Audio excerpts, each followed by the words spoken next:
Mənəvi axtarışda olan dostlar, bu gün sizi hikmət bağları və axar çayları ilə dolu sakit bir səyahətə dəvət edirəm. Həqiqət və maarif məşəli olan İmam Əlinin dərin təlimlərinə baş vururuq. Təsəvvür edin, çiçəklərin açdığı, şəlalələrin sakitcə axdığı, günəşin qızılı şüaları ilə göy üzünü bürüdüyü sakit bir mənzərə. Bu sükutun içində müdrik və nəcib bir insanın siluetini düşünün, İmam Əli. İmam Əli bir dəfə demişdir ki, düşmənin cəhalətin, dostun isə bilikdir. Bunu dərindən düşünün.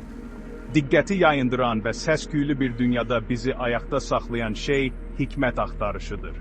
O bizə həmçinin öyrətmişdir ki, ən üstün insan həqiqəti deməkdən qorxmayan insandır. Cəsarət və dürüstlük ədalətli bir cəmiyyətin sütunlarıdır. Və bunu unutmayın, səbir acıdır, amma meyvəsi şirindir. Çətin anlarda bizi daxili dincliyin şirinliyinə aparan şey səbirdir. İmam Əli bizə xatırladır ki, cənnətə gedən yol ədalət və mərhəmətlə döşənmişdir. Necə də gözəldir. Ədalət və mərhəmət sadəcə ideallar deyil, onlar səmavi həyatın açarıdır. Nəhayət gözəl xasiyyət, gözəl üzdən daha dəyərlidir. Əsl gözəllik bizim təcəssüm etdirdiyimiz əxlaq və fəzilətlərdədir. İmam Əlinin qılıncı ədalət, qəlbi isə mərhəmət idi.